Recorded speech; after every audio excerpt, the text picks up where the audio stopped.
Presidente Lula contraria o Congresso e permite saidinha de preso para visitar família. Ministro Alexandre Padilha rebate Arthur Lira, diz que não vai descer de nível e fala em política de civilidade.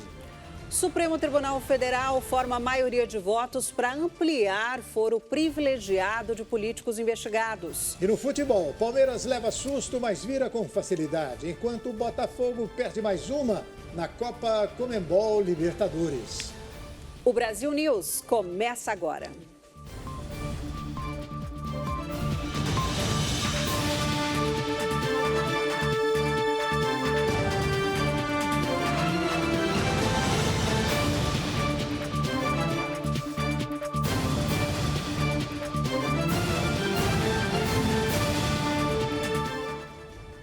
O presidente Luiz Inácio Lula da Silva sancionou com veto parcial a proposta de emenda constitucional que acaba com as chamadas saidinhas de presos em feriados e datas comemorativas. Lula manteve o benefício para os condenados visitarem familiares, mas passou a cobrar o uso de tornozeleira eletrônica. Na última quinta-feira, o presidente Lula vetou parcialmente o projeto de lei que acaba com a saída temporária de detentos do regime semiaberto, a chamada saidinha. O petista derrubou o trecho que previa a proibição da saída temporária para que os detentos visitassem a família e participassem de atividades sociais, aprovada pela Câmara dos Deputados no último mês. Ou seja, os presos continuam com esse benefício, como explicou o ministro da Justiça, Ricardo Lewandowski. Veto pontual se cinge apenas na restrição das chamadas saídas temporárias estabelecidas pela Lei de Execução Penal, que é uma antiga lei de 1984, que foi promulgada ainda durante o regime militar, no sentido de permitir, e apenas nesse ponto é que nós estamos dissentindo da opinião majoritária do Congresso Nacional, no sentido de permitir a saída dos presos que se encontrem no regime semiaberto para visitar as famílias. Porque nós entendemos que a proibição de visita às famílias dos presos que já se encontram no regime semiaberto atenta contra valores fundamentais da Constituição. Foi acatado pelo governo, conforme proposto pelo Congresso, o uso de tornozeleira eletrônica para que os presos saiam temporariamente, a exigência de exame criminológico para progressão de regime e a não liberação de condenados de alta periculosidade. O petista vinha sendo pressionado por sua base eleitoral a vetar integralmente o texto, mas devido ao contexto de insegurança nacional, foi orientado por Lewandowski a se ater a pontos específicos da emenda. O veto de Lula ainda pode ser derrubado. O presidente do Senado, Rodrigo Pacheco, afirmou que o Congresso vai analisar. Primeiro que a partir do momento que o Congresso decide um projeto de lei, Câmara e Senado, e vai à sanção, é direito do presidente sancionar ou vetar. Como é direito do Congresso Nacional, a partir de um veto, examiná-lo para poder mantê-lo ou derrubá-lo. Então, isso é do processo legislativo. Nós temos que respeitar, tanto o Executivo respeitar o Legislativo, quanto o Legislativo o Executivo, e há uma engrenagem constitucional para dirimir conflito. Então, não haverá conflito. Qualquer que for a decisão do presidente, nós vamos examinar se vamos manter o veto ou se vamos rejeitá-lo. A decisão repercutiu em membros do Congresso Nacional, como é o caso do senador Sérgio Moro, que falou sobre o assunto no plenário na manhã desta sexta-feira. O ato do governo é desprezar essa ação do Congresso, desprezar as vítimas e ignorar as necessidades da segurança pública. Não sei o propósito disso. O que, no entanto, sinaliza mais uma vez é o abandono da segurança pública e que nos dá uma missão muito importante aqui dentro desse Congresso. Vou trabalhar com afinco, junto com meus pares, senadores e senadoras, para que nós derrubemos esse veto. Derrubemos esse veto o quanto antes. O deputado federal Nicolas Ferreira, do PL de Minas Gerais, também manifestou sua indignação e usou as redes sociais para chamar Lula de defensor de bandidos. E o comentarista do Brasil News, Ney Gonçalves Dias, está polêmico hoje. Ele acredita que o Congresso tem pautas mais importantes para discutir do que o fim da saidinha de presos. Vamos acompanhar. Esse negócio aí já virou uma paixão. Isso aí não seria um assunto técnico para discutir, não, é uma paixão. É a favor ou contra, ninguém sabe por quê. O que acontece é o seguinte: houve uma maioria expressiva para aprovar a proibição na Câmara. Houve uma maioria expressiva no Senado para proibir a saidinha. Uma pesquisa foi realizada pela Genialcast e 63% das pessoas ouvidas são contra a saidinha dos presos. Isso porque virou um assunto político, ideológico, sem nenhuma caracterização técnica. Do resto do mundo é assunto simples. Os Estados Unidos nem se cogita. Nos Estados Unidos a saidinha é feita de vez em quando alguém não volta, é procurado, alguém comete um crime, mas é pacífico. Ninguém discute na França, na Inglaterra. Aqui no Brasil virou uma paixão nacional discutir a saidinha de presos. Agora, aqui tem 720 mil presos em condições terríveis dos presídios brasileiros e ninguém vai discutir isso no Senado. Aqui tem um problema de segurança pública, que é hoje o principal problema do povo brasileiro, a principal preocupação. Qual é a providência tomada pelo Congresso, pelo governo? Aqui tem, há 30 anos, a internet não é regulamentada no Brasil.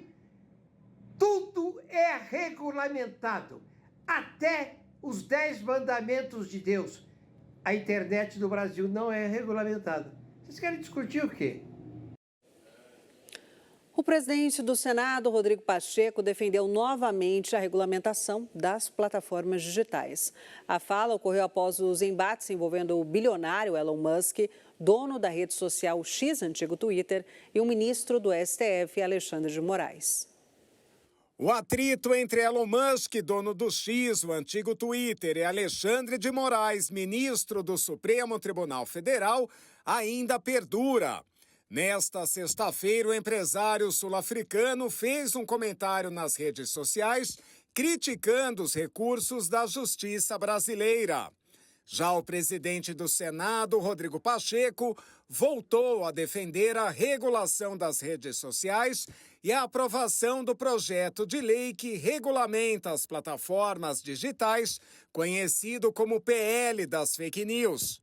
Disciplina, regras, limites, responsabilidades, as plataformas digitais, no uso das pessoas em relação a essas redes sociais. Definitivamente não é censura, não é limitação à liberdade de expressão, a menos que alguém confunda a liberdade de expressão com liberdade de agressão, com anonimato, com fraude na indicação de dados para poder se criar um perfil em contas. Então, não havendo essa confusão, evidentemente que a regulamentação das redes sociais é algo muito positivo para o Brasil. O embate começou quando Musk fez ataques e ameaças ao ministro da Suprema Corte. As falas ocorreram após Moraes determinar que a plataforma bloqueie as contas de alguns investigados dos inquéritos das milícias digitais. Como resposta, o magistrado ordenou que a conduta do bilionário seja investigada em uma nova ação. Chamado de incompetente pelo presidente da Câmara, Arthur Lira, o ministro Alexandre Padilha, das Relações Institucionais, disse que não vai descer o nível e segue a vida sem rancor. O presidente da Câmara dos Deputados, Arthur Lira, afirmou na última quinta-feira que o ministro das Relações Institucionais, Alexandre Padilha, é incompetente. O comentário foi feito durante um evento em Londrina, Paraná, onde jornalistas afirmaram que aliados de Lira votaram contra a prisão do deputado Chiquinho Brazão, acusado de ser um dos mandantes do assassinato da vereadora Marielle Franco e do motorista Anderson Gomes. Arthur Lira foi questionado se a decisão da Câmara o enfraquece politicamente. E ele disse que a análise foi feita por Alexandre Padilha e afirmou que o ministro é desafeto pessoal. Foi vazada do governo e basicamente do ministro Padilha, que é um desafeto, além de pessoal incompetente. Não existe partidarização. Eu deixei bem claro que ontem a votação é de cunho individual. Cada deputado é responsável pelo voto que deu. Não tem nada a ver o nexo, não teve um partido que fechasse questão, os partidos liberaram, na sua maioria, as posições dos partidos de centro e refletiram nisso. É lamentável que integrantes do governo, interessados na estabilidade da relação harmônica entre os poderes, fiquem plantando essas mentiras, essas notícias falsas que incomodam o parlamento. Em resposta à fala de Lira, o ministro Alexandre Padilha afirmou na manhã desta sexta-feira que não descerá o nível e citou o elogio do presidente Lula sobre sua competência. Em seguida, Padilha citou uma música do rapper Emicida, onde o artista faz comparação entre as palavras rancor e tumor. Ele ainda declarou que não tem nenhum desafeto pelo presidente da Câmara. Sinceramente, eu não vou descer a esse nível. Eu sou filho de uma alagoana arretada que sempre disse: meu filho, se um não quer, dois não brigam. Eu aprendi a fazer política com o presidente Lula, política com civilidade. Eu vejo a relação do governo executivo com o Congresso Nacional como uma dupla de sucesso que nós fizemos no ano passado. Queremos repetir esse sucesso. Não tem qualquer tipo de rancor. Sobre a votação que manteve a prisão de Brazão, Padilha disse que o único ato do governo foi afirmar que defendia a manutenção da prisão. O Supremo Tribunal Federal formou maioria para ampliar o foro privilegiado de políticos investigados. O STF formou, com o voto do ministro Luiz Roberto Barroso, maioria na madrugada desta sexta-feira para ampliar o alcance do foro especial de autoridades. Barroso, que é o presidente da corte, havia pedido vista, ou seja, mais tempo para analisar, e paralisado o julgamento no último dia 29, acompanhou o relator do processo, Gilmar Mendes. Eles são favoráveis ao entendimento de que, em casos de crimes cometidos no cargo e em razão dele, o foro especial seja mantido mesmo depois da saída da função. Apesar disso, André Mendonça pediu vista minutos após a abertura da sessão virtual e interrompeu novamente o julgamento do caso. Além de Gilmar, outros 4 ministros já tinham votado com esse entendimento: Cristiano Zanin, Dias Toffoli, Flávio Dino e Alexandre de Moraes. Com o voto de Barroso, o Supremo chega a 6 ministros favoráveis à mudança.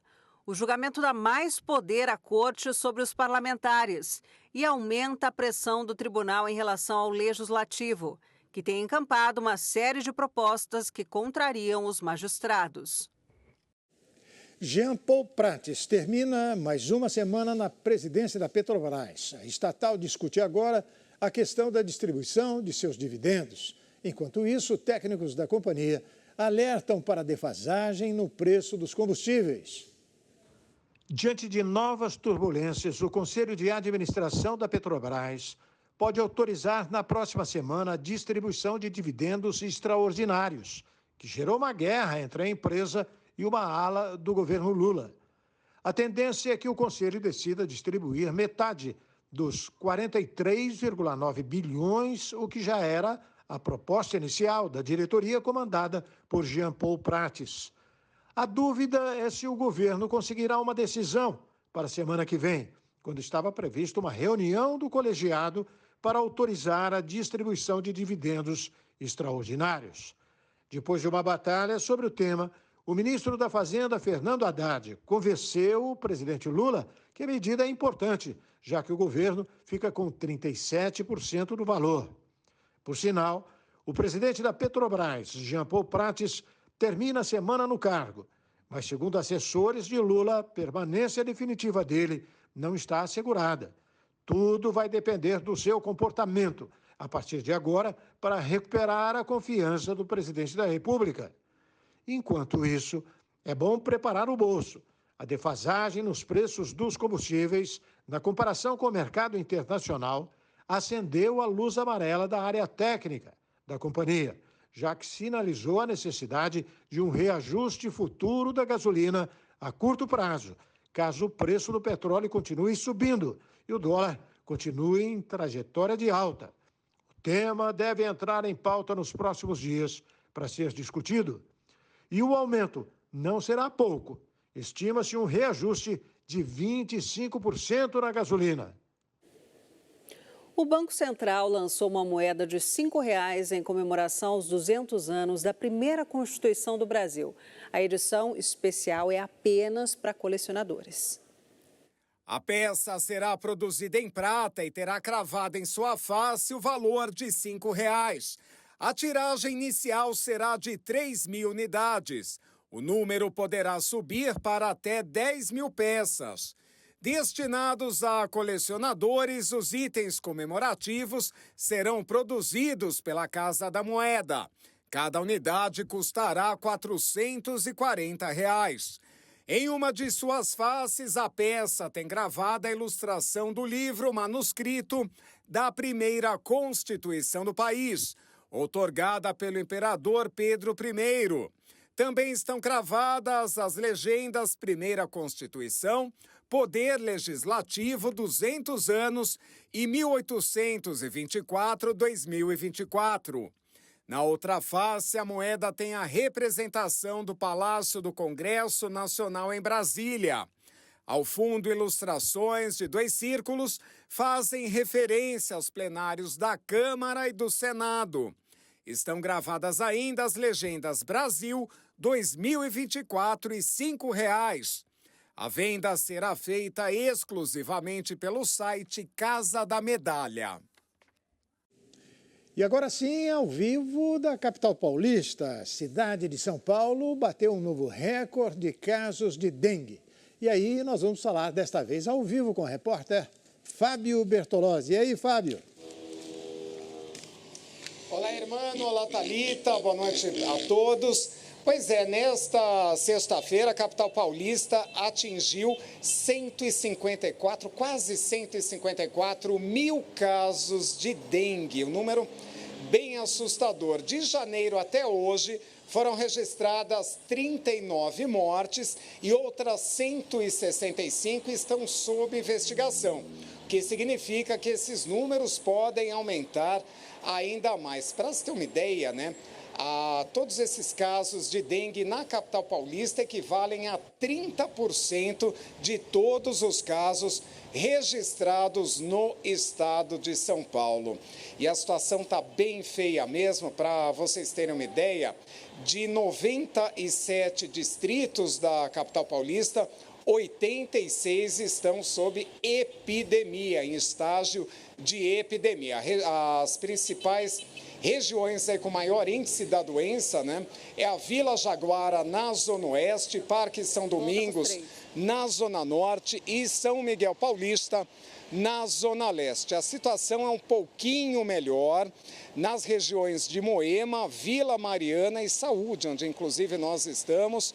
Essas 3 regiões ficam aqui na Zona Sul da capital. Falando em dengue, claro, a gente vai falar da vacinação, que ela acontece para jovens entre 10 anos e 14, então repetindo, público-alvo entre 10 e 14 anos de idade. Essa faixa etária foi estipulada pelo Ministério da Saúde e a Prefeitura, desde ontem, ampliou a vacinação para todos os postos de saúde da cidade de São Paulo. Até ontem, essa vacinação ela acontecia somente nas regiões com maior incidência. Agora a Prefeitura liberou em todas as unidades. São 471 unidades que disponibilizam a vacina de segunda a sexta-feira, das 7 horas da manhã até às 7 horas da noite. E é importante falar que amanhã, sábado, tem vacinação também aqui na capital paulista,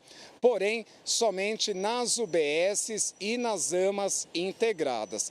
E aí, para o munícipe saber qual posto vai estar aberto próximo da sua residência, ele pode ligar para o telefone 156 da Prefeitura de São Paulo, Hermano e Thalita. Isso aí, Thalita. E vamos avisar também que a vacina da Covid está sendo aplicada pelos postos de saúde de São Paulo para os maiores de 60 anos.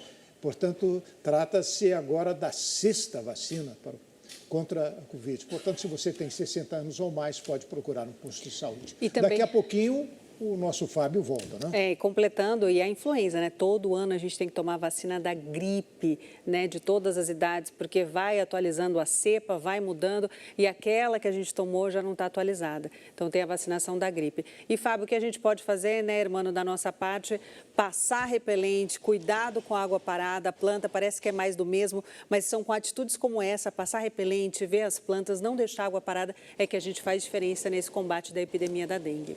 Fábio Bertolozzi, até daqui a pouco. E desde hoje, né, irmão, os cariocas passam a pagar R$ 7,50 na tarifa do metrô. É a mais cara do Brasil. A partir desta sexta-feira, os passageiros do metrô do Rio de Janeiro enfrentam uma nova tarifa, tornando-se a mais alta do país, com valor de R$ 7,50 por viagem. No entanto, os beneficiários da tarifa social manterão o preço anterior de R$ 5,00. A aprovação do aumento baseou-se na variação do Índice Nacional de Preços ao Consumidor Amplo, que registrou um aumento de 4,5% entre janeiro de 2023 e janeiro de 2024, conforme estipulado no contrato de concessão.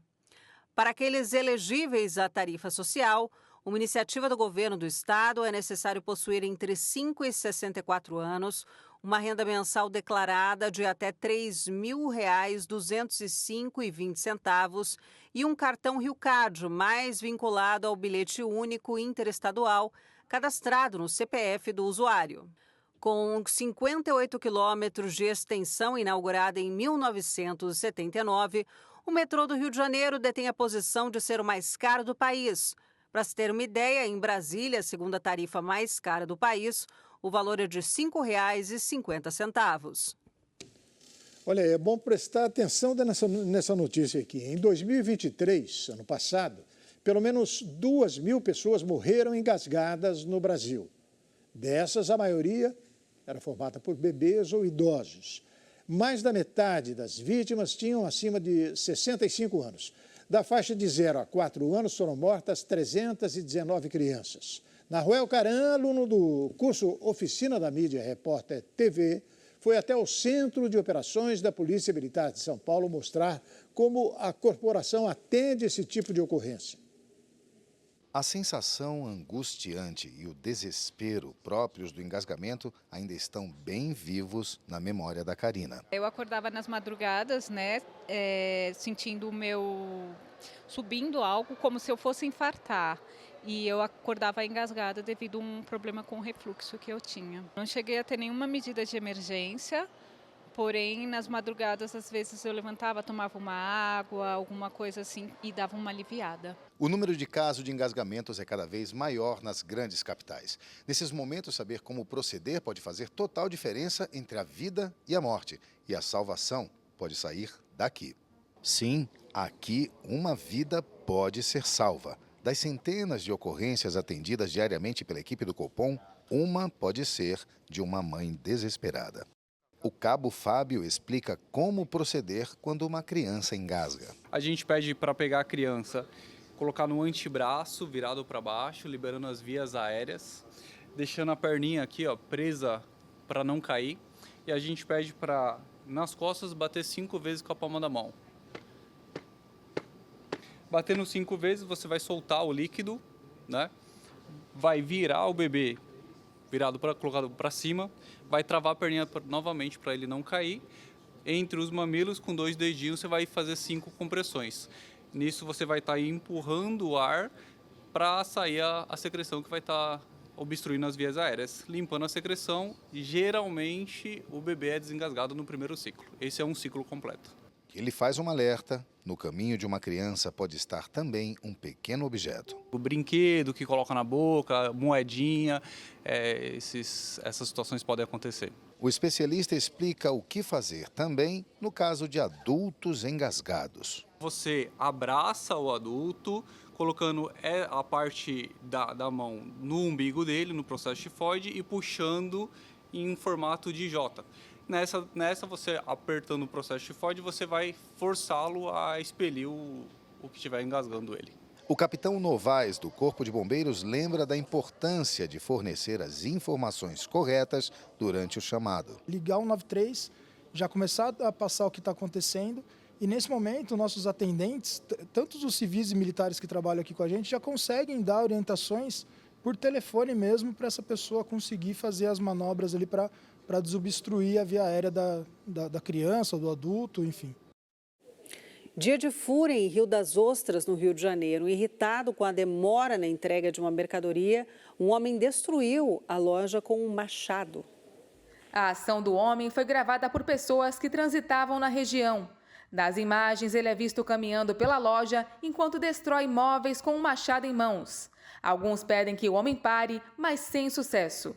De acordo com testemunhas, o homem foi até a loja reclamar do atraso na entrega de uma compra e pedir o cancelamento do pedido. A reação de fúria teria se iniciado após ele saber que teria que pagar 15% do valor do móvel para cancelar a compra. O homem foi detido por policiais militares e autuado por dano qualificado e exercício arbitrário das próprias razões. Ele pagou fiança e responderá em liberdade. A Polícia Civil de Goiás errou o endereço, invadiu uma casa, apontou armas para a moradora que nada tinha a ver com o mandado de prisão que havia sido expedido pela Justiça. Vamos acompanhar. Em uma ação equivocada, agentes da Polícia Civil de Goiás erraram o endereço de mandados de prisão e invadiram uma casa em Aparecida de Goiânia. O caso aconteceu na manhã de quinta-feira por volta das 5 horas e foi registrado em um vídeo que está viralizando nas redes sociais. As imagens mostram o momento em que os policiais com armas em punho entram na residência e confrontam a moradora, que questiona a presença deles no local. A mulher, que estava com seu companheiro e seus 2 filhos pequenos, um de 2 meses e outro de 12 anos, afirma que as crianças foram acordadas pelo tumulto e ficaram aterrorizadas com a ação policial. Ela alega ter sido agredida pelos agentes que arrombaram o portão de sua residência. Após alguns minutos de uma tensa discussão, a mulher pediu para ler o documento e os agentes finalmente percebem o erro. Segundo informações, os policiais do DEIC estavam em busca de suspeitos de tráfico de drogas e associação para o tráfico, mas erraram o endereço ao tentar cumprir mandados de prisão e busca e apreensão. A Secretaria de Segurança Pública diz que investiga tanto o erro quanto a atuação dos agentes. Em Minas Gerais, um dono de uma joalheria foi morto ao reagir a um assalto. A Polícia Militar de Minas Gerais procura por 2 homens suspeitos de matar o dono de uma joalheria durante um assalto em Arcos. O empresário de 27 anos reagiu e foi baleado no peito por um dos criminosos. Imagens da câmera de segurança mostram o momento em que a dupla entra no local. Já em outra filmagem, é possível ver quando a vítima e os criminosos entram em luta corporal. Conforme relatos de testemunhas à PM, quando o dono da joalheria reagiu, um dos suspeitos disparou a arma. Após os disparos, os assaltantes fugiram em uma motocicleta, levando com eles pertences pessoais de 3 vítimas e também as joias. O comerciante não resistiu aos ferimentos e morreu ainda no local. Uma mulher foi vítima de uma tentativa de sequestro em Ponta Grossa, no Paraná. Conforme a investigação, a mulher, que é médica, estava saindo do consultório onde trabalha, quando foi abordada pelo suspeito de 35 anos. O homem tenta colocar a médica dentro de um carro, mas ela corre e consegue fugir. Em seguida, entra dentro de uma loja da região. Segundo a Polícia Civil, os comerciantes ajudaram a vítima e conseguiram conter o suspeito no local, até a chegada da polícia. Ainda conforme a polícia, o homem utilizou uma arma de choque na vítima, que teve ferimentos. O carro passou por perícia e as equipes encontraram máscaras, fitas adesivas, presilhas e roupas femininas. O homem foi encaminhado para a cadeia pública de Ponta Grossa por tentativa de sequestro e de extorsão. Criminosos vandalizaram e destruíram a fachada de uma loja no Guarujá, litoral de São Paulo. 2 criminosos foram flagrados vandalizando a entrada de uma casa de massas artesanais. Imagens mostram o momento em que os bandidos quebram os vidros e depois fogem correndo do local. Toda a ação durou apenas 2 minutos. Segundo o proprietário, os homens destruíram a fachada, pois queriam furtar objetos de alumínio que ficam na entrada do estabelecimento. Ao ouvir o barulho da ação, vizinhos ligaram para a polícia. Mas quando os agentes chegaram ao local, os bandidos já haviam fugido. O litoral paulista vive uma crescente onda de violência. Este foi o segundo roubo ao mesmo restaurante em menos de um mês. Uma cachorra usada por assaltantes para cometer crimes foi capturada e entregue à adoção em Curitiba. Uma cadela que ajudava 2 homens em assaltos em Curitiba foi capturada e será colocada para a adoção. O animal atacava vítimas durante roubos. Enquanto isso, os criminosos roubavam os pertences. Segundo a Prefeitura de Curitiba, várias denúncias foram postadas nas redes sociais. Os homens foram presos ontem. Eles devem responder por roubo, associação criminosa e por maus tratos aos animais. A cadela chegou machucada à delegacia e foi entregue ao Centro de Referência de Animais em Risco, da Rede de Proteção Animal da Prefeitura de Curitiba. E após ser castrada e vacinada, será colocada à adoção. Tadinha, tomara que seja adotada por uma família ou uma pessoa do bem e dê muito amor para ela, né? Um turista morreu ao cair no mar enquanto tirava foto nas Ilhas Canárias, na África. Um turista tcheco morreu após cair no mar das Ilhas Canárias, arquipélago que fica na costa noroeste da África. Segundo as autoridades, o acidente aconteceu enquanto ele tirava fotos. Um vídeo divulgado pelo Serviço de Emergência mostra a tentativa de resgate da vítima. A morte do turista aconteceu enquanto a região enfrentava maré alta, com alerta de inundações. As autoridades estavam orientando as pessoas a não se aproximarem do mar. As imagens também mostram que o mar estava bastante agitado durante o resgate. A região onde o turista caiu tem muitas pedras. A polícia está investigando o caso. Agora uma história inacreditável.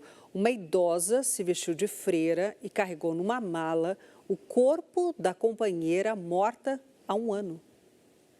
Uma cena de arrepiar aconteceu em Santiago, no Chile. Uma câmera de segurança capturou o momento em que uma mulher de 80 anos, vestida de freira, caminha pela rua carregando uma mala. O que tinha dentro?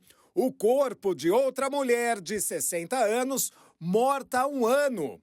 Ela arrastou a mala com os restos mortais da amiga e, depois que foi identificada pelas autoridades policiais, confessou que ambas tinham um pacto envolvendo a morte delas duas.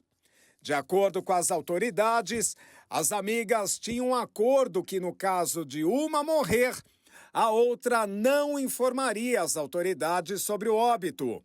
Uma investigação apura os fatos e se pode existir a participação de uma terceira pessoa no caso da morte da mulher de 60 anos. A mulher que aparece no vídeo carregando a mala foi identificada como Lorena Ramírez. Depois de carregar o corpo, Lorena abandonou a mala e os restos mortais foram encontrados por um catador de lixo. As 2 mulheres, aparentemente, tinham um relacionamento amoroso. Park Boran, atriz e cantora de K-pop, foi encontrada morta aos 30 anos. A atriz e coreana sul-africana Park Boran, de 30 anos, morreu nesta quinta-feira. A informação foi confirmada pela Xanadu Entertainment, agência da artista de K-pop. Há veículos internacionais que dizem ainda que o caso será investigado pela polícia. A causa da morte, no entanto, não foi revelada. Park estava trabalhando em novas músicas após lançar outros 2 singles no início deste ano. Ela preparava um retorno para celebrar seus 10 anos de carreira. Ela fez sua estreia musical na segunda temporada do programa de TV Superstar K, em 2010, no qual chegou entre os 11 finalistas. Ela lançou seu primeiro trabalho em 2014 com a música Beautiful.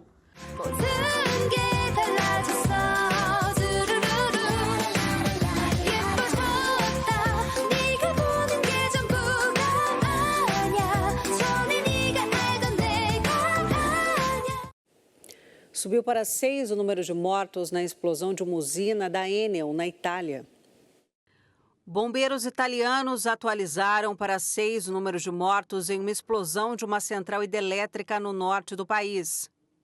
As equipes de resgate retiraram mais 2 corpos nos níveis subterrâneos da usina, perto de Bolonha. Cerca de 100 bombeiros, incluindo 12 mergulhadores, trabalham no local para continuar as buscas. De acordo com as autoridades locais, uma turbina explodiu no 8º andar abaixo d'água, deixando também feridos. As causas do acidente ainda não foram determinadas e a Promotoria de Bolonha investiga o caso. A central é administrada pela Enel Green Power, unidade de produção de energia renovável da gigante italiana Enel, que criou um fundo de 2 milhões de euros para as vítimas e seus familiares. O Papa Francisco vai fazer a viagem mais longa do pontificado dele até agora, após vários problemas de saúde nos últimos meses. O Papa Francisco vai visitar a Indonésia, Papua Nova Guiné, Timor-Leste e Singapura de 2 a 13 de setembro, na viagem mais longa desde sua eleição como sumo pontífice em 2013. O anúncio foi feito nesta sexta-feira pelo Vaticano.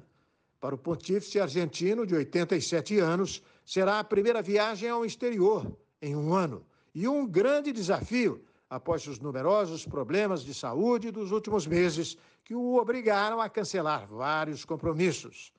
Francisco vai iniciar a jornada de 30 mil quilômetros em Jacarta, de 3 a 6 de junho.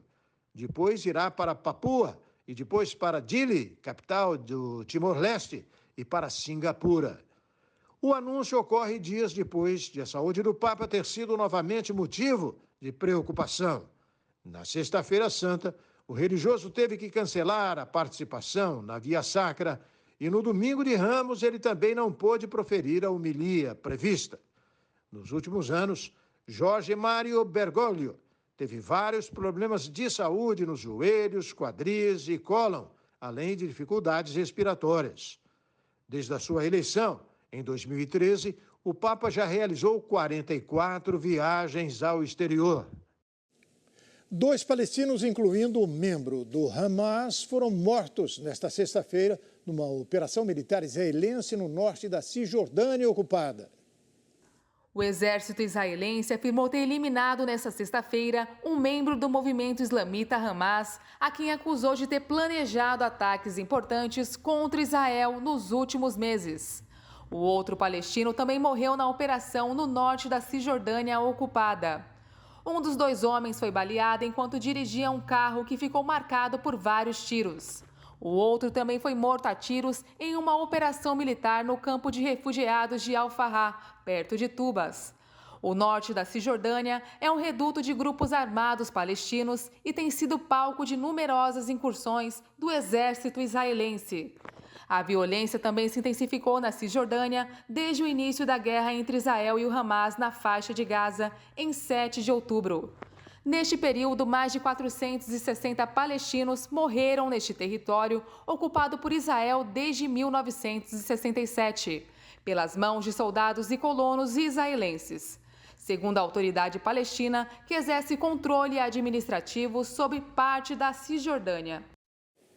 O republicano Donald Trump afirmou que o estado do Arizona foi longe demais com sua proibição do aborto, baseada em uma lei do século XIX.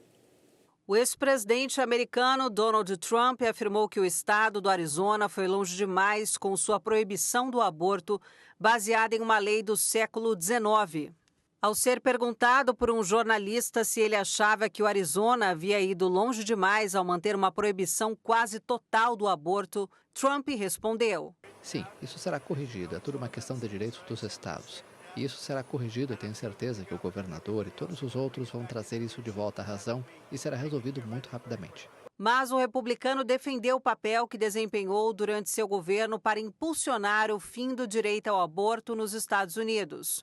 O máximo tribunal do Arizona restabeleceu esta semana uma lei contra o aborto que remonta a 1864 e proíbe a interrupção da gravidez em quase qualquer circunstância, polarizando ainda mais o tenso cenário eleitoral do país, com a eleição presidencial se aproximando. As declarações de Trump foram feitas 2 dias depois de que o republicano confundir alguns setores conservadores ao publicar nas redes sociais uma mensagem sobre o assunto, no qual não mencionava a proibição nacional do aborto. Trump tem emitido sinais contraditórios ao longo dos meses, frustrando os principais apoiadores que se opõem firmemente ao aborto, enquanto tenta evitar expressar um apoio firme às proibições mais radicais que foram rejeitadas pelos eleitores nas urnas. Morto nesta quinta-feira, o ídolo de futebol americano O.J. Simpson parou os Estados Unidos ao fugir da polícia em 1994, numa perseguição ao vivo que entrou para a história. O Brasil News relembra este momento. A perseguição policial a O.J. Simpson, em 17 de junho de 1994, parou os Estados Unidos e se tornou uma das mais famosas do mundo.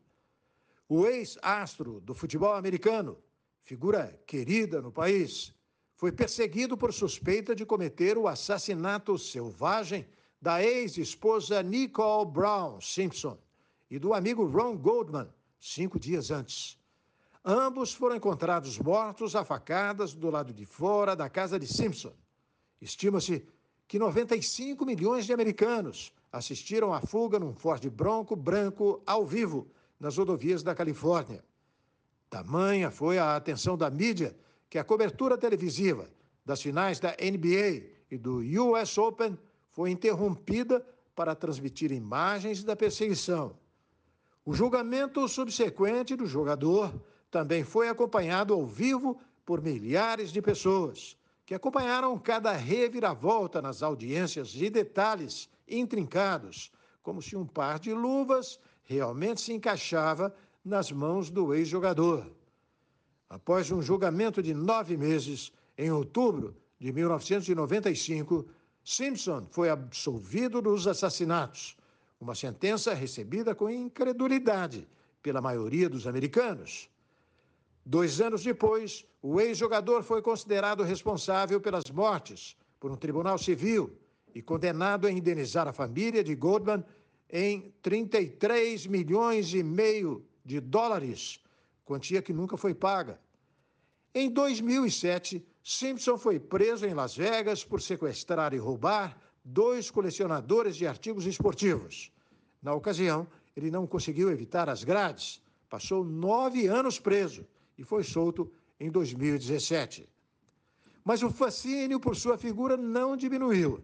Em 2016, uma minissérie de televisão sobre o caso ganhou vários prêmios Emmy. E um ano depois, o documentário O.J. Simpson, Made in America, ganhou o Oscar de melhor documentário de 2017. O carro da famosa perseguição de propriedade de Al Collins, amigo de Simpson, está em exibição no Museu do Crime, no Tennessee.